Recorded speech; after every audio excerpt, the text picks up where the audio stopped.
financer plein de choses. L'idée, c'est que ces fonds de développement, encore une fois, c'est pas nous qui les décidons. Hein. C'est les gens avec qui on travaille. On fait des grandes réunions, chacun a la parole, tout le monde donne son avis. Qu'est-ce qu'il est intéressant de financer? L'idée, c'est que ça réponde à un besoin collectif, quoi. Qu'on fasse pas plaisir en finançant quelque chose, qu'on fasse pas plaisir à 2 personnes dans le village, mais vraiment à tout le village. Voilà pour les fonds de développement. Sinon, donc, l'opérateur doit faire en sorte de maximiser l'impact sur l'économie locale. Donc, comme je vous disais, faire marcher l'économie locale. On ne va pas manger au McDo ni dormir chez Accor, voilà, pour simplifier. Et puis, bien sûr, respecter les équilibres économiques, dans le sens où on ne va pas rémunérer un guide, par exemple, sur le même salaire qu'un médecin ou qu'un instituteur, parce que c'est pas logique. Chez nous, un guide, il gagne pas 10 fois plus qu'un médecin, c'est pas du tout logique. Et on va respecter aussi, par exemple, sur le pourboire. On ne nous donne pas, si vous buvez un coup dans un maquis au Mali, vous ne donnez pas 1 euro de pourboire, parce que 1 euro, c'est presque un salaire mensuel, quoi, hebdomadaire, pardon. Donc voilà, faut respecter les équilibres. Ça c'est pour l'économie, donc sociaux, donc c'est pareil, et environnementaux, bon bah voilà, on laisse pas ces petits déchets partout, on fait attention, etc. Donc les fonds de développement, je vous en ai parlé, et il y a aussi la formation du voyageur. Donc systématiquement, nous, avant nos départs, avant nos voyages, on fait une réunion en fait avec tous nos voyageurs où on va faire une mini-formation. Donc on va leur dire, bon bah voilà, l'attitude à adopter. On va leur parler de leur voyage. Donc par exemple, s'ils partent en Mauritanie, l'idée c'est de pas être en mini-short et en débardeur, quoi, parce que c'est un pays musulman, donc voilà. Respecter toujours les coutumes locales. Et aussi la formation par exemple sur le don. Ne pas donner, vous arrivez dans un village, pas distribuer des bonbons, des crayons, comme ça à tous les enfants. Voilà, respecter les équilibres. Et puis aussi des petites infos pratiques, ce qu'il faut emmener dans son sac à dos, voilà, privilégier des lampes à dynamo, des piles rechargeables, enfin c'est des petits trucs tout bêtes, mais qui ont quand même, quand on emmène beaucoup de gens, qui ont leur importance. Donc voilà, ça c'est une obligation qu'on a aussi de former nos voyageurs, et souvent ce qui se passe aussi, c'est qu'on fait une petite réunion après le voyage, histoire de se retrouver tous ensemble, d'échanger les photos, de parler de notre séjour, etc. Autre chose qui est primordiale dans un séjour solidaire, c'est la transparence financière. Si vous voulez, tous les voyageurs peuvent savoir au centime près sur leur voyage, ils ont payé tel prix, tel jour, quelle somme va à quel prestataire. Donc nous, ce qu'on fait, c'est qu'on donne, vous êtes des BTS tourisme, je crois, voilà, donc vous savez faire des devis, des choses comme ça. Ben nous, sur notre carnet de voyage, on donne le devis avec toutes les sommes, jour par jour. Telle somme permet de payer la location de voiture, telle somme permet de payer le restaurant, telle somme permet de payer l'hôtel, telle somme est affectée à un fonds de développement. Donc ça, le voyageur, il doit pouvoir le connaître jour par jour où va son argent. Ça, c'est obligatoire. Si on n'est pas en mesure de transmettre ce document aux voyageurs, on peut être radié du réseau. C'est vraiment un principe qui est très, très, très important. Voilà, donc il y a aussi le problème que je rencontre souvent pendant mes formations, c'est qu'il y a plein de définitions qui existent, et au bout d'un moment on s'y perd, on ne sait pas à quoi ça correspond, etc. Donc en fait il faut savoir qu'il n'y a pas de label sur des appellations. Par exemple, agriculture biologique, si vous mettez ça sur un produit, je sais pas moi, sur du jambon ou autre chose, on peut vous vérifier que vous faites bien de l'agriculture bio. Sauf que dans le tourisme solidaire, ça n'existe pas. Donc tout le monde peut dire qu'ils font du tourisme durable, responsable, ou ce que vous voulez. C'est-à-dire que demain, MSC Croisière peut mettre croisière responsable sur sa première page de sa brochure, et personne n'a le droit de rien lui dire, et personne n'a le droit d'aller vérifier s'il fait bien une croisière responsable. Donc on peut vraiment utiliser ces termes-là comme on veut. D'où souvent l'amalgame que font les gens, et forcément on ne sait pas à quoi ça correspond. Donc je vais essayer de vous éclairer, je vous garantis rien, mais voilà. Donc en fait, les 2 premiers termes que vous allez entendre le plus souvent et qui sont en fait les plus généraux, on va dire, c'est le tourisme durable. Tourisme durable, c'est calqué sur le développement durable. Je crois que vous avez eu un intervenant ce matin qui vous a un petit peu briefé là-dessus. Donc voilà, le développement touristique qui doit reposer sur des critères de durabilité supportables à long terme, sur le plan écologique, sur le plan économique, équitable, etc.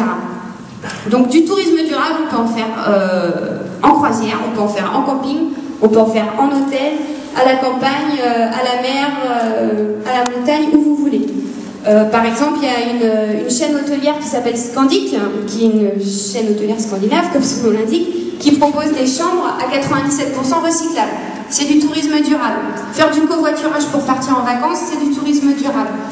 Club Med propose sur son club au Sénégal des fruits et légumes bio, c'est du tourisme durable. Moi, mon service au Burkina Faso, c'est du tourisme durable. Donc voilà, ça englobe absolument tout. Vous pouvez tout mettre dedans. Le tourisme responsable, c'est un petit peu la même chose, sauf qu'il y a c'est axé sur la connaissance des réalités locales. Donc il faut savoir se renseigner avant le départ, etc. Mais sensiblement, c'est la même chose dans le sens où du tourisme responsable, c'est pareil, un croisiériste peut en faire, un camping peut en faire, une association peut en faire, à la ville, à la montagne, à la campagne, où vous voulez. Ça, c'est vraiment les deux termes les plus généraux. Tourisme responsable, on dit aussi qu'il alterne en général entre des activités culturelles et la rencontre avec des acteurs locaux. Donc c'est un petit peu plus axé sur la solidarité et la rencontre aussi. Voilà, donc ça, responsable durable, les plus généraux, ceux qui peuvent englober le plus de choses en fait. Donc ces trois termes-là, l'axe, c'est la nature. De l'écotourisme, on ne peut pas en faire en ville par exemple. De l'écotourisme, c'est dans un milieu naturel privilégié, parc naturel, parc de la biosphère, ce genre de choses. L'idée, donc, c'est une forme de tourisme responsable destinée à la découverte des sites naturels et des espaces préservés qui contribuent à la protection de l'environnement et au bien-être des populations locales. Dans un voyage d'écotourisme, ça va être la découverte de la nature, de la faune, de la flore. Vous devez avoir un guide qui sache vous renseigner, telle plante, ça a tel nom, ça peut servir à ça, etc. Tel animal, donc voilà, un petit peu expliquer ses spécificités, etc. Donc l'écotourisme, c'est nature. Dans votre tête, il faut que ce soit, voilà, l'écotourisme, c'est la nature. Avec quand même la prise en compte du bien-être des populations locales, parce que c'est une forme de tourisme qui reste quand même social, où c'est pas parce qu'on va visiter un parc naturel qu'on va ne rien donner aux populations qui habitent là, ou voilà. On prend quand même en compte le bien-être de ces populations. Tourisme rural. Activités touristiques ayant lieu en milieu rural et qui concernent donc les territoires hormis littoraux, villes et montagnes. Donc c'est essentiellement en campagne. Voilà, c'est ce qu'il faut retenir. Donc ça peut être, je ne sais pas si vous connaissez, les labels accueil paysan, voyage à la ferme, du camping à la ferme, ces choses comme ces opérateurs-là. Ensuite, agrotourisme et agritourisme. On peut trouver les deux termes, c'est exactement la même chose. Hein. Voilà, l'idée, donc, qui désigne des activités d'accueil, d'hébergement et de restauration, dont le siège est une exploitation agricole. Donc là, c'est pareil, ça peut être bienvenue à la ferme, accueil paysan, ce genre de choses. L'idée, c'est que vous puissiez être accueillis dans une exploitation agricole. On peut manger, on peut dormir, mais on peut aussi découvrir les activités que ces gens font. Traire une vache, aller chercher les œufs le matin, comment on travaille, comment on soigne les bêtes, voilà.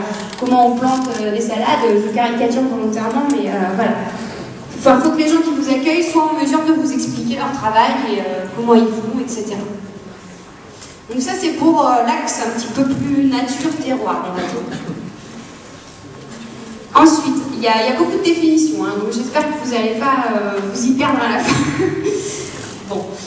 Tourisme communautaire, c'est un terme qu'on n'entend pas souvent, parce qu'en fait, c'est souvent réalisé par les populations du Sud. Et dans un tourisme communautaire, il y a la revendication de ne pas vouloir un intermédiaire au nord.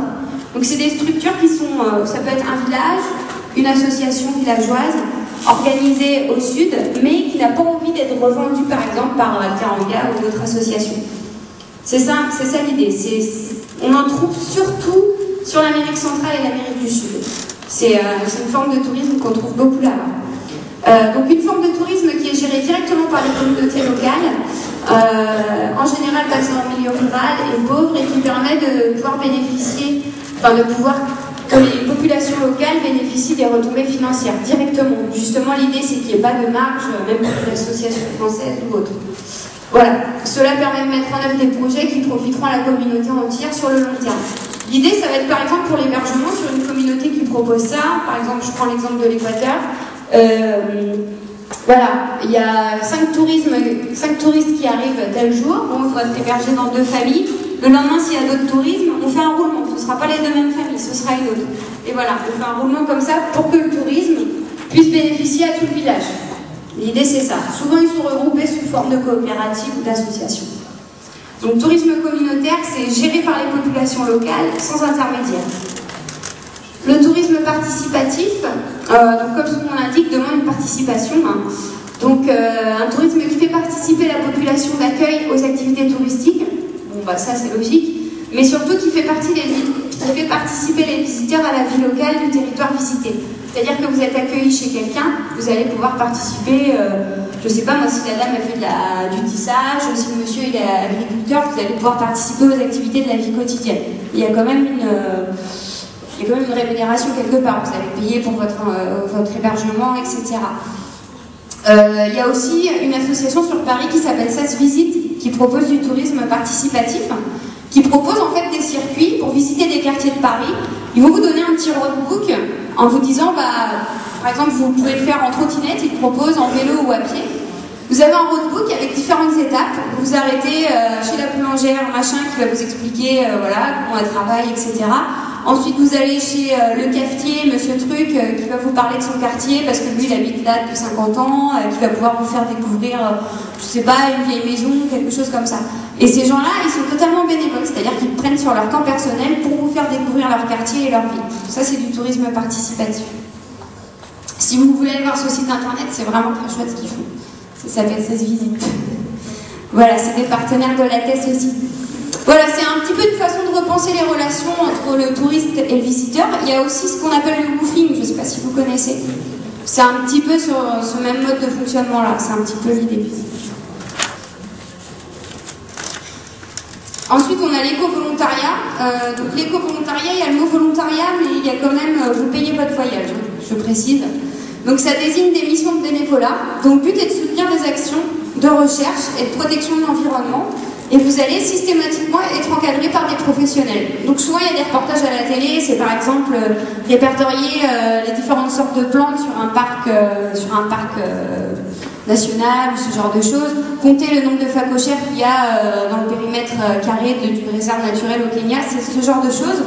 Sauf que c'est des vrais projets, quoi. C'est des vrais projets scientifiques, c'est des choses, ils font pas ça juste pour vous faire plaisir et pour vous faire payer votre voyage.